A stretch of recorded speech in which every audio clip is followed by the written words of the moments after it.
என் இனிய நல்உறவின் உறவுகளே, நாம் இன்று 36:25 இருக்கின்றோம். தூய ஆவியானவர் துணையோடும் அன்னையின் அன்பிலும் பரிந்துரையாலும் நாம் தினம் தொடரும் சங்கீத தொடர்ச்சி. என்னோடு நீங்களும் பைபிள் தொடர்ந்து வாசிக்க வேண்டும் என்பதை தினம் நான் எடுத்துரைத்து வருகிறேன். 90, 10, 11, 12. இன்று மாதத்தின் கடைசி நாள். இறைவன் இந்த மாதம் முழுவதும் நமக்கு செய்த அனைத்து காரியங்களுக்காகவும் இறைவனுக்கு நாம் முதலில் நன்றி செலுத்துவோம். எத்தனையோ இன்னல்கள், இக்காடுகள், கஷ்டங்கள், துன்பங்கள், துயரங்கள் உலகிலும் மற்றும் உறவிலும் குடும்பங்களிலும் நமக்கு தெரிந்தவர்களிடமும் இருந்திருக்கும். ஆனால் இறைவன் அவை அனைத்திலும் இருந்தும் நம்மை எப்படி பாதுகாத்தார்?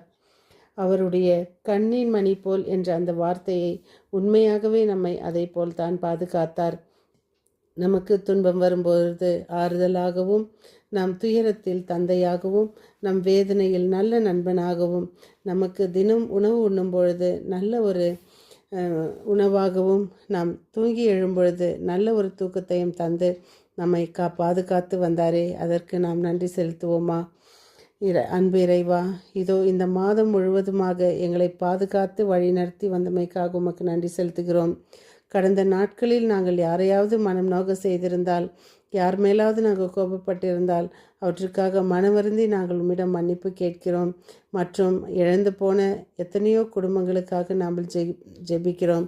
அவர்களுக்கு சமாதானம், சந்தோஷ, நிம்மதி தர வேண்டும் என்று, மற்றும் ஆகப்போறிய காரியங்களுக்காகவும் நீர் அந்த இடத்தில் இருந்து அவர்களை ஆசீர்வதித்து ஜெபிப்பேர் என்று முழு நம்பிக்கையோடு நாங்கள் ஜெபிக்கிறோம். மற்றும் ஒவ்வொரு நாளும் இறைவா, கண்ணின் மணி போல எங்களை காத்தீரே, அந்த வார்த்தைக்கு ஏற்ப எங்களை பாதுகாத்து வழி நடத்தி வந்தீரே, அதற்கு உமக்கு நன்றி செலுத்துகிறோம். நாம் தொடரும் இந்த தொடக்க நூல் வாசகம் 18, 16, 33 மற்றும் இன்றைய தூய நற்செய்தி வாசகம் 8, 18, 22. மானிட மகனுக்கு தலை சாய்க்க கூட இடமில்லை, ஆழமறிந்து ஆற்றில் இறங்கு என்று சொல்வதை கேள்விப்பட்டிருப்போம். இன்றைய நற்செய்தியில் இயேசு தன்னை பின்பற்ற விரும்புகிறவர்களை ஆழ்ந்து யோசித்து முடிவெடுக்க அழைக்கின்றார். எந்த ஒரு காரியத்தையும் செய்ய முடிவு எடுத்த பிறகு பின் வாங்குவது சரியானதல்ல.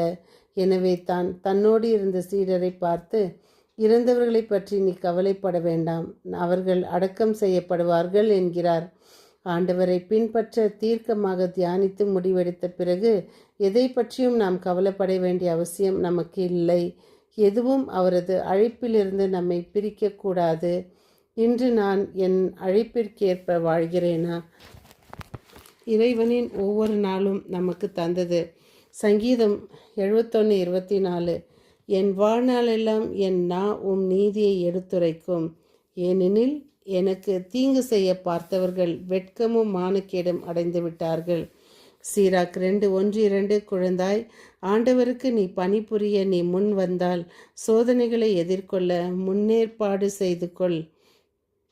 உன் உள்ளத்தில் உண்மை உள்ளவனாய் இரு, துன்ப வேளையில் பதற்றமுடன் செயலாற்றாதே. திருப்பாடல்கள் 2:8. நீ விரும்புவதை என்னிடம் கேளும், பிற நாடுகளை உமக்கு உரிமை சொத்தாக்குவேன், பூவுலகை அதன் கடை எல்லை வரை உமக்கு உடைமையாக்குவேன். நீதிமொழிகள் 20:27. ஆண்டவர் மனிதருக்கு தந்துள்ள ஆவி ஒரு விளக்கு, அது அவர்களின் உள்ளத்தில் இருப்பதையெல்லாம் ஆய்ந்தறியும்.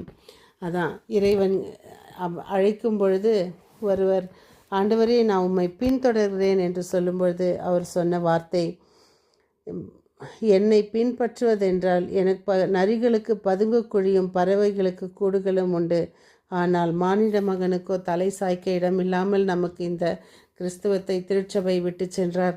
ஆனால் இன்று போதிக்கிறவர்கள் எத்தனை செல்வாக்கோடு எந்த லக்ஸூரியனஸில் வாழ்ந்து கொண்டிருக்கிறார்கள் நாம் என்பதை, நம்மை எந்த அளவுக்கு இறைவன் வைத்திருக்கிறார் என்பதை நாம் கண்ணார காண்கின்றோம். மற்றும் இன்று யாரையாவது ஒரு ஜெபத்திற்கு அழைத்தோம் என்றால் அவர்கள் சொல்வது, எந்த வீட்டிலாவது இன்றைய வாலிபர்கள் ஜெபம் என்பதற்கே மதிப்பு மரியாதையும் கொடுப்பதில்லை. இன்னும் இந்த ஜெபமாலைகள் எத்தனை நாள் இவர்கள் முன் இருக்குமோ தெரியாது. இவை அழியாமல் காத்து கொள்வது தான் நம் மரியாயின் சேனையின் கடமை. ஒவ்வொரு வீட்டிலும் இந்த அன்னை மரியாளின் நம்மளுடைய பிறந்த நாளை முன்னிட்டு 53 மணி மணி ஜெபமாலையும் வீடுகளையும் சந்தித்து ஜெபமாலை பற்றி அறிவித்து வருகிறது. நம் பங்கின் மரியாயின் சேனை அங்கத்தினர்கள். இது எதற்கு என்றால், இந்த ஜெபமாலை மறந்துவிடக்கூடாது, மறக்கப்படக்கூடாது என்பதற்காகத்தான்.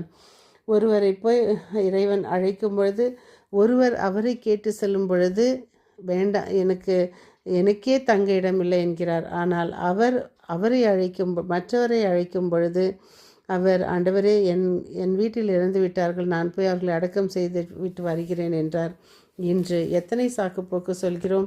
எனக்கு நேரமில்லை, டைம் இல்லை, பிஸி, இதெல்லாவற்றையும் இறைவன் கொடுக்கவில்லை என்றால் நாம் என்ன சொல்லியிருப்போம்?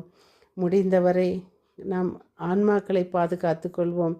நம் ஆத்துமம் கடவுளுடைய வாழும் இல்லமாக இருக்கிறது. அதில் எந்த ஒரு தீங்கும், எந்த ஒரு அசுத்தமும் அதில் உட்காராமல், எந்த ஒரு சாத்தானுக்கும் இடம் கொடாமல் அதை பாதுகாப்போம். முடிந்த அளவு இறைவன் பின் செல்ல முயற்சி செய்வோம். இறைவனுக்கு நன்றி செலுத்துவோம். இறை வார்த்தையை அறிவிப்போம். பகைமையை மறந்து வாழ முயற்சி செய்வோம். ஒருவரை ஒருவர் முழு மனதோடு நேசிப்போம். இறைவனுக்கு பிடித்த ஒன்று அது. மீண்டும் சந்திக்கும் வரை உங்கள் அன்பு தோழி.